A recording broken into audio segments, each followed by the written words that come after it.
Hello, good day.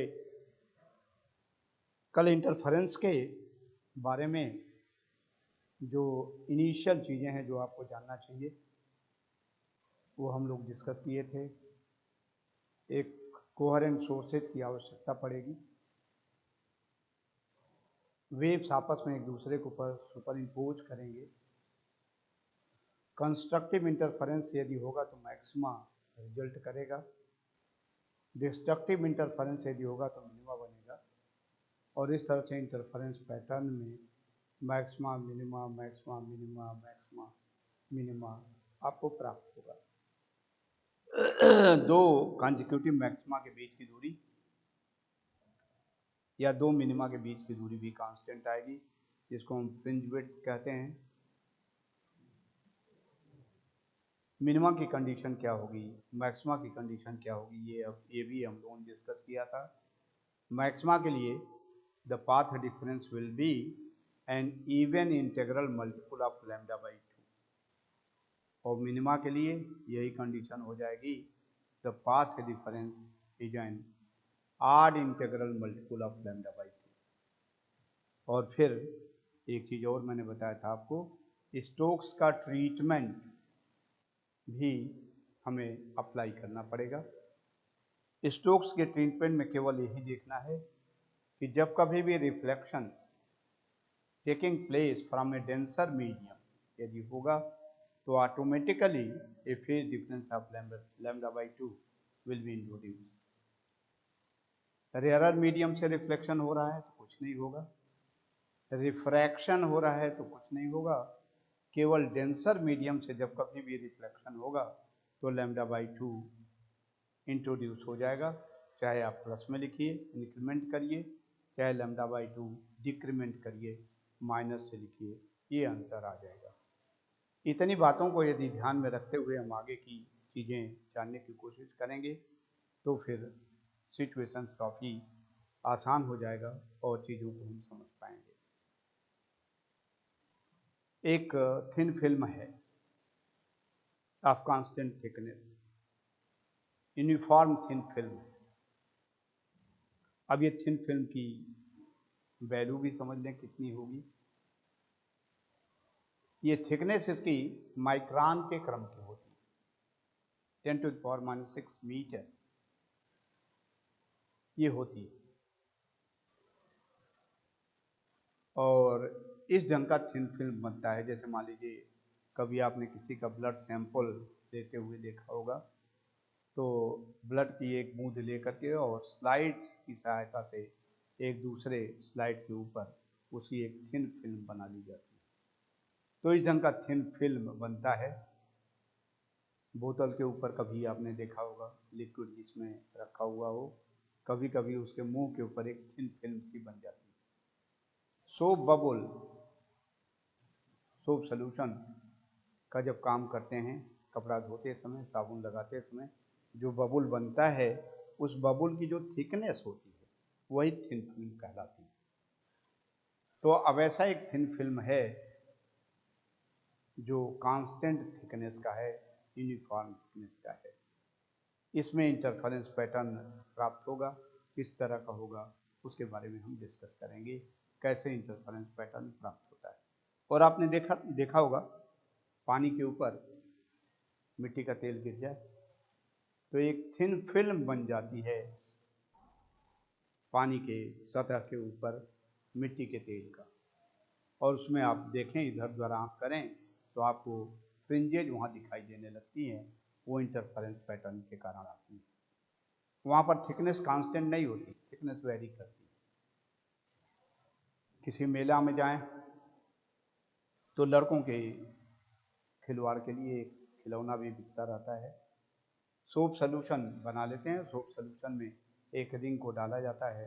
Ring को जब फूका जाता है तो उसे बहुत सारे बुलबुले बन करके हवा में उड़ने लगते हैं। यही थिन फिल्म है। आपने देखा होगा थिन फिल्म कुछ रंगीन सा दिखने लगता है,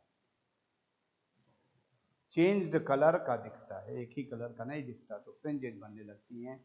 ब्लू कलर जब पड़ती है तो ब्लू, रेड पड़ती है तो रेड, और इस ढंग की फ्रिंजेज आपको दिखाई देने लगती है। तो एक कांस्टेंट थिकनेस की यूनिफॉर्म फिल्म है। तो थिन फिल्म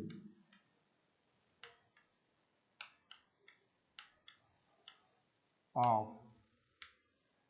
कांस्टेंट थिकनेस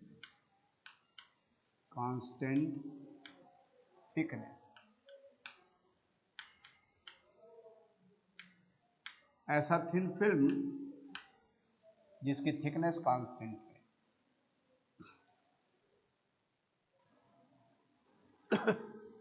ये ऐसा हमने थिन फिल्म कंसीडर किया। This is the upper surface of the thin film and this is the lower surface. यदि आपने वर्टिकल डायरेक्शन में रख रखा है तो हॉरिजॉन्टल डायरेक्शन में रखा है तो one face of the thin film, the other face of the thin film. So this is the one face of the thin film, this is the other face of the thin film है। यह एक thin film है जिसकी thickness है T is the thickness of the thin film. अब हमने black board पे काफी बड़ा दिखा रखा है, इतना चौड़ा नहीं होता, मैंने बताया माइक्रोन की थिकनेस की होती है। प्याज में आपने देखा होगा कभी कभी छीलते हैं तो प्याज के छिलकों के बीच में एक पतली सी फिल्म फिर निकलती है, वो थिन फिल्म कह सकते हैं उसको, लेकिन अभी मोटाई उसकी ज्यादा होती है, उससे भी पतला, बहुत पतला ये थिन फिल्म होता है। लेकिन ब्लैक बोर्ड पर हम इसको लंबा दिखा रहे हैं। T is the thickness of the thin film. और जिस लिक्विड की सहायता से थिन फिल्म बनाई गई है उसका रिफ्रैक्टिव इंडेक्स है mu. So mu is a parameter which is known as the refractive index of the material of the thin film. Soap solution हो सकता है तो mu is the refractive index of the soap solution. ये उसका एक सतह है, ये उसका दूसरा सतह है। इसके ऊपर एक light from A monochromatic source incident है। मैं बता दूं मोनोक्रोमेटिक सोर्स क्यों कह रहा हूं, मोनोक्रोमेटिक सोर्स से एक रे इसके ऊपर इंसिडेंट है। मोनोक्रोमेटिक यदि नहीं लेंगे, जनरल ले लेंगे तो लाइट की किरण जो होती है उसमें 7 रंग होते हैं, वायलेट से लेकर के रेड तक VBR। तो इन 7 रंगों के कारण कंडीशन सेटिस्फाई होगी तो वायलेट के कारण मैक्सिमा आएगा, ग्रीन के कारण मैक्सिमा आएगा, येलो के कारण भी मैक्सिमा आएगा, रेड के कारण भी मैक्सिमा आएगा। 7 रंगों की करेस्पॉन्डिंग कंडीशन सेटिस्फाई हो जाएगी तो मैक्सिमा आएगा। तो आपको एक मैक्सिमा दूसरे के ऊपर ओवरलैप भी कर सकता है और फिर सस्टेन बढ़िया अच्छा सा बहुत क्लियर इंटरफेरेंस पैटर्न प्राप्त नहीं होगा। और इसलिए इसके लिए आवश्यक है कि एक मोनोक्रोमेटिक सोर्स होना चाहिए। मोनोक्रोमेटिक सोर्स लेंगे तो उससे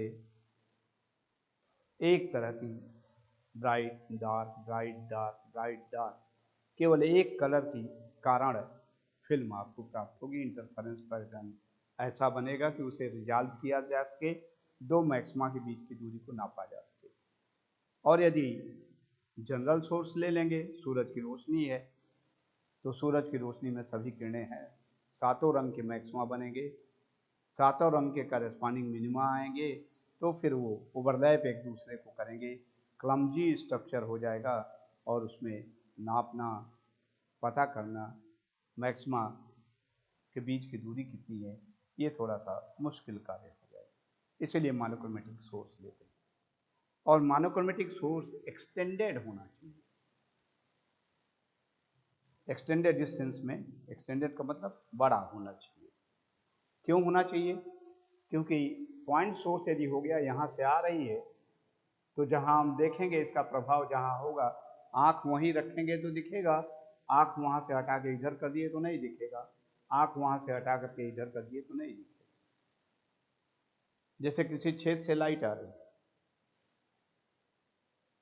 छेद के थ्रू देखने का प्रयास करें तो बिल्कुल लाइट, छेद और आपकी आँख एक सीध में जब होगा तब तो वो दिखेगा। यदि आपकी आँख उसकी सिधाई में नहीं है तो फिर उसे आप देख नहीं सकते। ठीक, तो इसीलिए एक्सटेंडेड सोर्स यदि होगा तो कई स्थानों पर आपको स्थिति ऐसी प्राप्त होगी तो उसे आप देख सकते हो। तो इसलिए एक्सटेंडेड सोर्स होना चाहिए और मोनोक्रोमेटिक सोर्स होना चाहिए। अब ये मोनोक्रोमेटिक सोर्स से आने वाली एक किरण है, इस सरफेस पे, थिन फिल्म के इस सरफेस पे ये इंसिडेंट है। तो पहले मैं अपर सरफेस पे एक लंब खींच देता हूं, at an angle of i it is incident,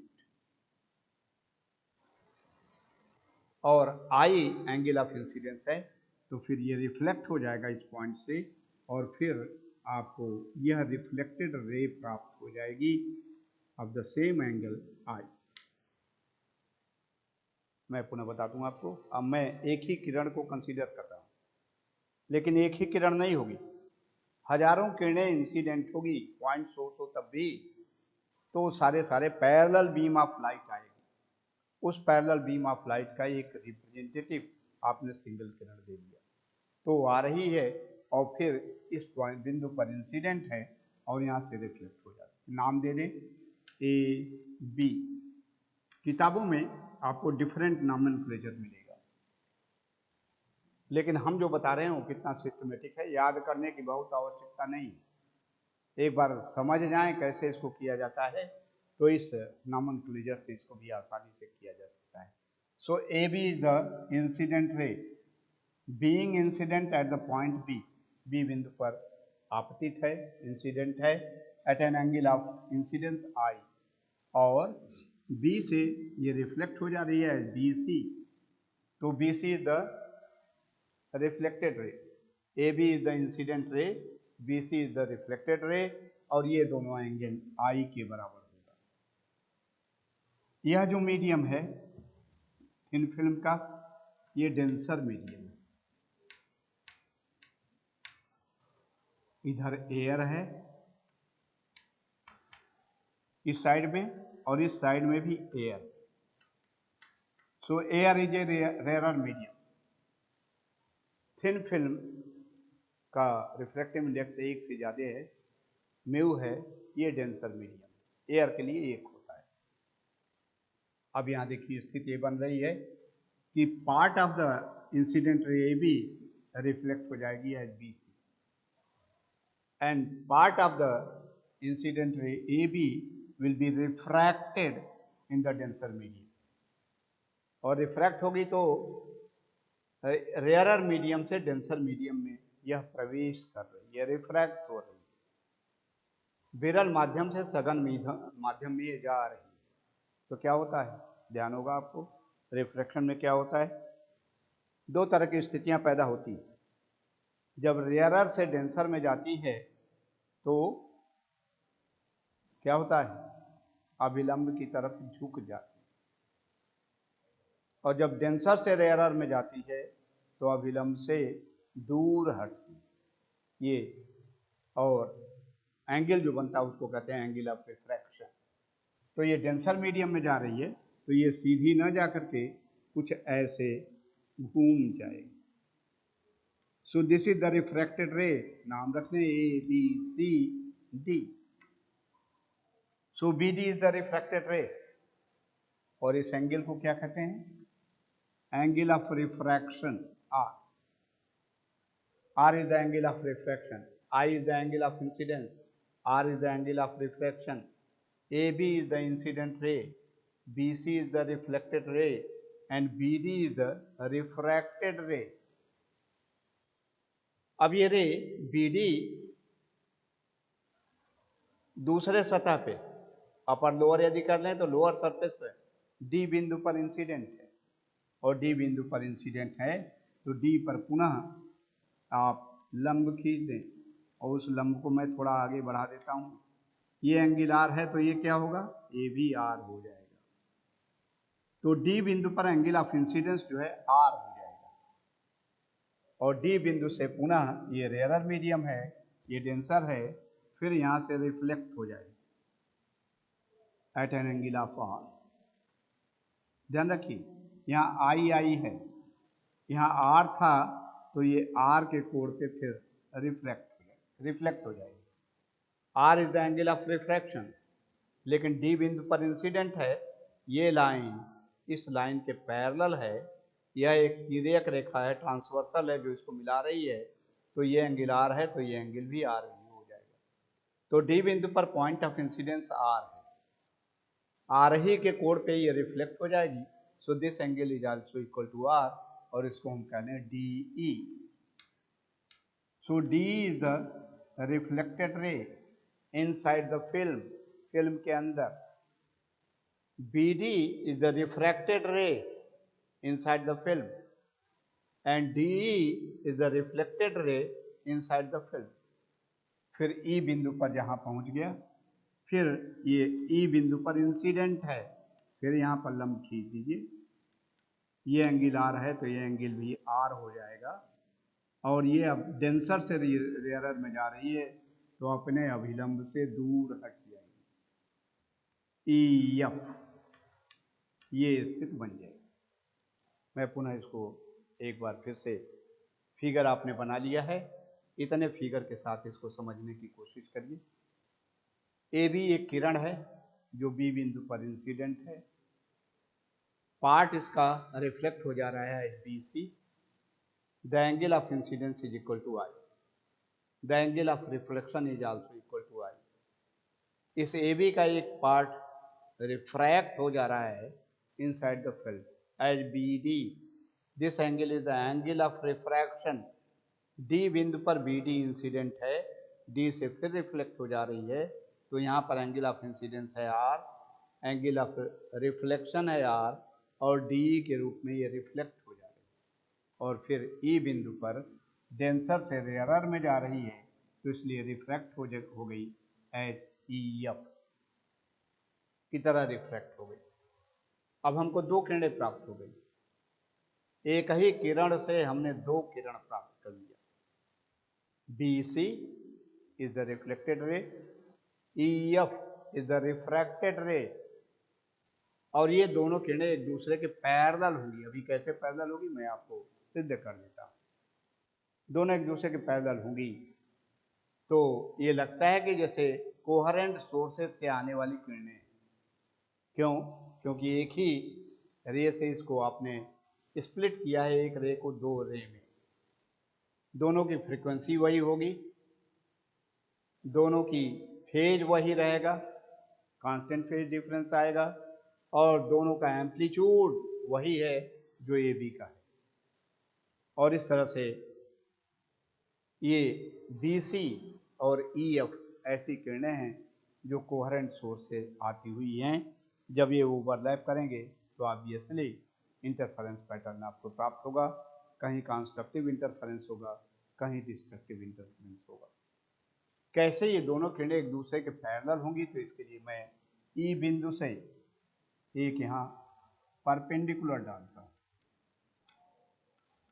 एक लंब डाल देता हूँ। ई से इस किरण बी सी के ऊपर एक लंब डालता हूँ, ई एफ पहुँच गए, इसको हमने जी कह लिया। देखिए नॉमेनक्लेचर हमारा बड़ा सीधा है, A B incident ray, B C reflected ray, i angle of incidence, B D refracted ray, r D के बाद ई, तो डी ई रिफ्लेक्टेड रे, और E F is the reflected ray. F तक चले गए तो यहाँ से फिर हमने अभी कंस्ट्रक्शन कर रहे हैं। ई एफ, ई से ई एफ किरण जो जा रही है और बी सी किरण जा रही है, तो ई बिंदु से बी सी के ऊपर एक लंब डाल दिया ई जी। दिस एंगल इज 90 डिग्री, लंब आपने डाला इसलिए 90 डिग्री। ये आई है, ये इसके परपेंडिकुलर है, तो ये 90 माइनस आई, सो ये एंगल कितना हो जाएगा आई। स्पष्ट है? ये आई है, ये 90 माइनस आई है, ये 90 है। त्रिभुज के तीनों कोणों का योग 180 अंश होता है, इसलिए ये कोण आई हो जाएगा। यह line horizontal line vertical line के परपेंडिकुलर है, ये हो जाएगा 90 माइनस आई। ये लाइन इसके परपेंडिकुलर है, लंबा आपने डाला है, 90 माइनस आई ये है, तो ये हो जाएगा आई, ये हो जाएगा आर। तो sine i by sine r is equal to mu. चाहे यहाँ से कर दीजिए चाहे जैसे भी कर दीजिए। तो ये ऑब्वियसली ये भी आई है लंब से आई के कोण पे, लंब से आई के कोण पे, and thereby B C and E F they are parallel to each other. ठीक, लंब डालने का क्या औचित्य था? एक तो ये सिद्ध करना था कि ये दोनों किरणें एक दूसरे के पैरेलल होंगी। पैरेलल किरणें जानते हैं कि उनके बीच की दूरी, यदि हमने लंब डाल दिया तो जी के उपरांत बी सी की दूरी, ई के बाद ई एफ की दूरी, ये कांस्टेंट हो जाएगी। The distance from after G and the distance after E will be equal. Same, E से जी पर लंब डाला, दो किरणें अब आपके पास हैं। कंडीशन क्या होगी? कब मैक्सिमा बनेगा, कब मिनिमा बनेगा, किस तरह की स्थितियां उत्पन्न होगी? तो एक किरण देखो बी से चल करके जी तक पहुंच रही है, जी के बाद बराबर।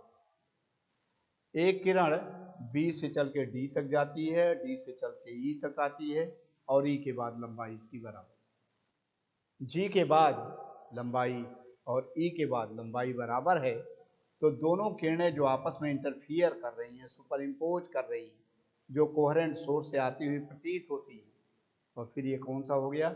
Division of amplitude. एक ही किरण को आपने दो में स्प्लिट कर दिया, दो भागों में बांट दिया, तो ये डिवीजन ऑफ एम्पलीट्यूड का केस है। एक किरण चलती है दूरी बी जी, उसके बाद बराबर, एक किरण चलती है बी डी प्लस डी, उसके बाद बराबर। तो इसलिए दोनों किरणों के बीच में कितना पाथ डिफरेंस है? Path difference, path difference it is equal to, और मैंने बताया है पाथ डिफरेंस ही डिसाइड करेगा कि मैक्सिमा बनेगा कि मिनिमा बनेगा। तो हमारा मुख्य उद्देश्य है ये जानना कि ये जो दोनों किरणें आपस में इंटरफियर कर रही हैं, अध्यारोपित हो रही हैं, सुपर इम्पोज कर रही हैं, उनके बीच में कितना पाथ डिफरेंस है। तो पहले पहचान लो दोनों किरणें कौन कौन सी हैं। एक है बी सी और एक है ई एफ। बी सी किरण में जी के बाद की दूरी और दूसरी किरण ई एफ में ई के बाद की दूरी दोनों बराबर है। तो अंतर दोनों में हो गया, एक किरण केवल बीजी दूरी चलती है, अब इसलिए कम दिख रहा है। दूसरी किरण बी डी प्लस डी दूरी चल रही है, तो ये दोनों के बीच में पाथ डिफरेंस, दोनों के पाथ में कितने का डिफरेंस आएगा, ये निकाला जा सकता है। तो पहला है, एक किरण चल रही है बी डी प्लस डी, एक किरण द्वारा चली गई दूरी बी डी प्लस डी, एक किरण दूरी इतनी चलती है, ई के बाद बराबर, B B D plus D. लेकिन दिक्कत यह है कि ये दूरी जो चली जा रही है डेंसर मीडियम में, थिन फिल्म के अंदर चली जा रही है, तो बी डी प्लस डी दूरी जरूर चलता है, एक किरण चलती है, लेकिन ये फिल्म में चलती है, इन फिल्म। माइनस एक किरण इतनी दूरी चलेगी B D plus D in film, और माइनस दूसरी किरण केवल बीजी दूरी चलती है, और बीजी दूरी किस में चलती है? एयर में। तो minus BG in air, BG in air. तो पाथ डिफरेंस निकालने के लिए एक किरण द्वारा चली गई दूरी जिसके बाद वो बराबर है, माइनस दूसरे किरण द्वारा चली गई दूरी जिसके बाद बराबर, ये आएगा। लेकिन एक समस्या उत्पन्न हो गई, मुझे लगता है ये आप समझ रहे हैं। एक किरण चल रही है दूरी बी से चलने के बाद, ये जा रही है बी सी, जी के बाद बराबर, एक किरण ई से ही चल रही है और ई के बाद बराबर, तो उसके पहले का जो अंतर आएगा, एक किरण बी डी प्लस डी दूरी चलती है, लेकिन ये फिल्म के अंदर चलती है, और एक किरण केवल बीजी दूरी चलती है, एयर में चलती है। अब इसको घटाना बड़ा मुश्किल है, एक फिल्म में चल रही है, एक एयर में चल रही है, दोनों को या तो फिल्म में कर लिया जाए दूरियों को, या दोनों को या तो एयर में कर दिया जाए, तो फिर आप घटा सकते हैं। तो पहले फिल्म को एयर में करें तो ये वैल्यू आ जाएगी mu times B D plus D E, ये पहला वाला term. In film, in air, mu से आप गुणा कर देंगे तो ये एयर में आ जाएगा। म्यू को डिफाइन करते हो कैसे आ गया, ये एक समस्या हो सकती है। तो देखिए यहां से कर रहे म्यू कैसे डिफिनीशन है, याद है कुछ? The velocity in medium, velocity in air and divided by velocity in medium. Velocity in air is c, light की velocity, and velocity in medium is v। Intermediate में ढेर सारे सवाल किए गए। c by v it is equal to mu. c 1 second में चली गई दूरी, v माध्यम में 1 सेकंड में चली गई दूरी है। तो ये एयर में चली गई दूरी है, ये माध्यम में चली गई दूरी है, ये फिल्म में चली गई दूरी है, एयर में चली गई दूरी। और इसलिए फिल्म में चली गई दूरी म्यू का गुणा करेंगे तो ये इसके बराबर आ जाएगा। v में म्यू का गुणा करेंगे तो mu v it is equal to c, ऐसा आ जाएगा। ये इस तरह से निकाल सकते हैं। तो इसलिए फिल्म में चली गई दूरी को एयर की दूरी से हमने कन्वर्ट किया तो mu times B D plus D आ गया पहला टर्म। और दूसरा एयर में है ही है तो अब इसे घटाया जा सकता है, minus B G in air.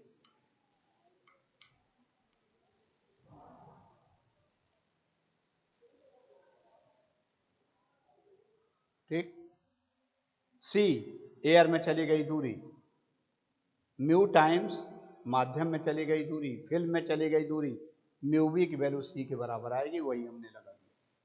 अब दोनों दूरियां एयर में चली गई हैं इसलिए इसे घटा सकते हैं। तो इन एयर जो लिखा गया इसको हटा ही दें। This is equal to mu times B D plus D पहला term minus B, and both are in air, now they can be subtracted, इनको घटाया जा सकता है। ये स्थिति प्राप्त हो गई से दिस इज इक्वेशन नंबर 1।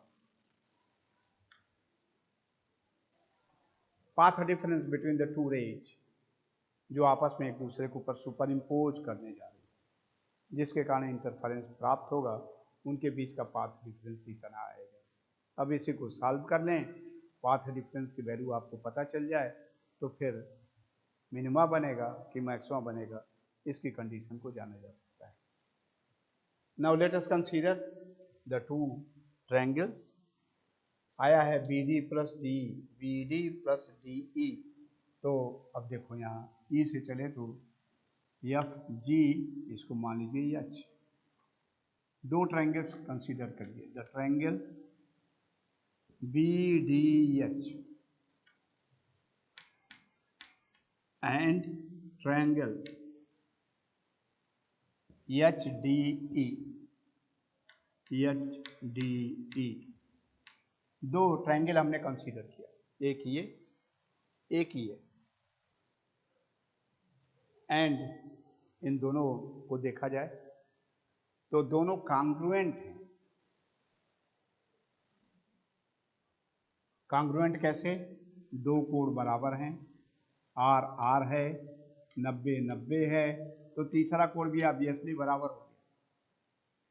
या तीसरी कंडीशन है एक भुजा कॉमन एच डी, तो सारे कंडीशन फुलफिल करता है, इसलिए ये दोनों कोण समरूप हैं। सर्वांग सम है, समरूप नहीं।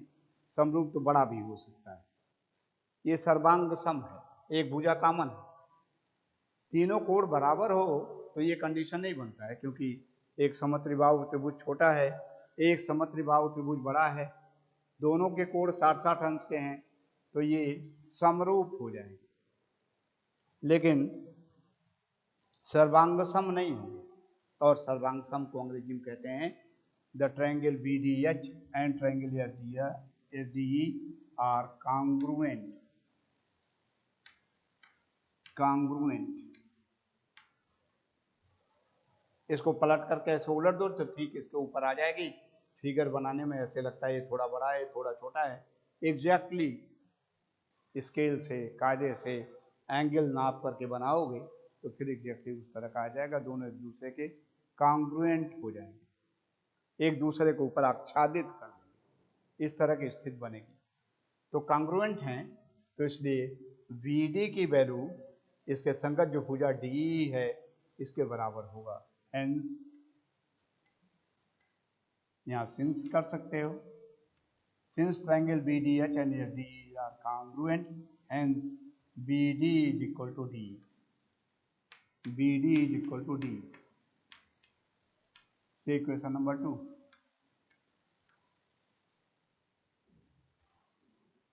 और इक्वेशन नंबर 2 को देखो, यहाँ BD आ रहा है और DE आ रहा है, दोनों एक दूसरे के बराबर है, इक्वल है, तो इसलिए पाथ डिफरेंस को लिख सकते हो, path difference this is equal to, ये BD is equal to D, तो 2 टाइम्स करते हैं, 2 टाइम्स म्यू BD, BD लिख लो या DE लिख लो, twice mu BD minus twice mu BD minus BG। से इक्वेशन नंबर 3। अब रह गई स्थिति, यदि BD की वैल्यू निकाल लो, BG की वैल्यू निकाल लो, तो पाथ डिफरेंस की वैल्यू निकाली जा सकती है।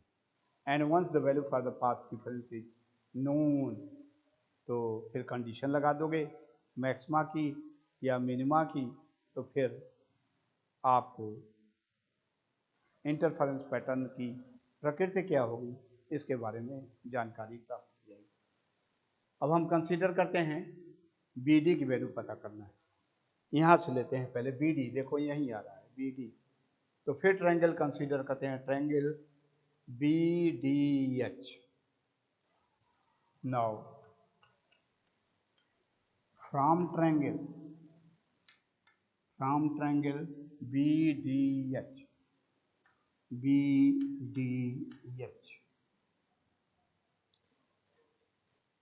BD की वैल्यू पता करनी है। एक चीज ये HD की वैल्यू हमको ज्ञात है, HD is equal to thickness of the film T, HD it is equal to T, तो हम cos R की वैल्यू निकाल सकते हैं, cos R from this triangle. Now from triangle BDH, cos R आधार बटे कर्ण, ये लंब हो गया, इसके सामने वाला ये परपेंडिकुलर हो गया, ये हो गया आधार, तो HD by BD, HD by BD this is equal to, और HD की वैल्यू T के बराबर है, थिकनेस ऑफ द फिल्म, तो T बाई BD,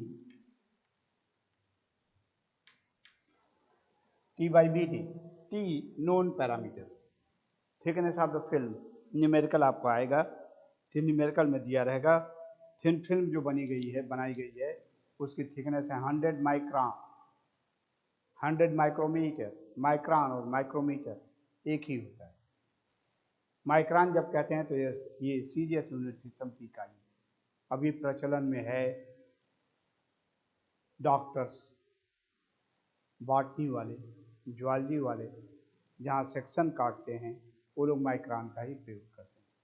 तो माइक्रॉन सीजीएस यूनिट की इकाई है, इसका मतलब होता है 10 to the power -6, 10 to the power -4 centimetre, उसको एक माइक्रॉन कहते हैं।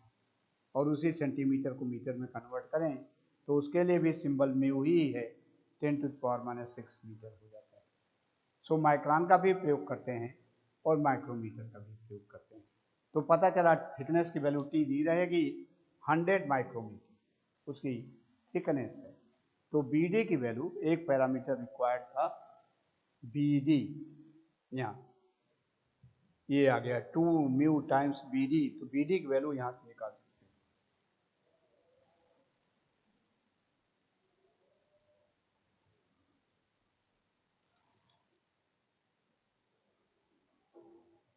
From this expression BD is equal to T by cos R, BD is equal to T by cos R। T ज्ञात है, the thickness of the film, R दिया रहे, ये भी ज्ञात है, तो इसलिए BD की वैल्यू नोन पैरामीटर में निकल आया। इसको कहना है इक्वेशन नंबर 4, और इक्वेशन नंबर 4 की वैल्यू 3 में रख दिया जाए तो पाथ डिफरेंस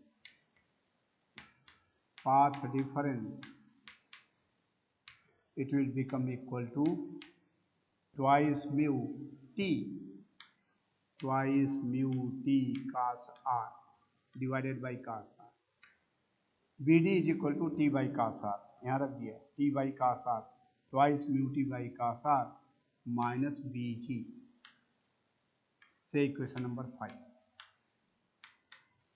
अब एक पैरामीटर और रह गया BG। BG की वैल्यू भी आप निकाल लें। BG कहाँ है, देखो BG, इसको निकालना है। और BG की वैल्यू यदि निकाल लें तो BG की वैल्यू निकाल करके उसको भी सब्स्टिट्यूट कर दो तो पाथ डिफरेंस की वैल्यू निकाली जा सकती है। BG की वैल्यू निकालने के लिए हम ट्रायंगल का प्रयोग करेंगे BHE, इधर वाला ट्रायंगल है BGE, इस ट्रायंगल का प्रयोग करेंगे। BEG या BGE ट्रायंगल का प्रयोग करेंगे और उससे फिर साइन आई की वैल्यू निकालेंगे। साइन आई ये लंब की तरह हो जाएगा, लंब बटे कर्ण, ये 90 डिग्री के सामने वाला हाइपोटेन्यूज कर्ण, एंगल आई के सामने वाला ये हो जाएगा लंब। तो साइन आई की वैल्यू निकलेगी बीजी की टर्म में, और इस तरह से बीजी की वैल्यू हम निकाल सकते हैं। आगे इसका डिटेल नेक्स्ट वीडियो में मैं आपको बताऊंगा। सो this is all for today, thank you very much.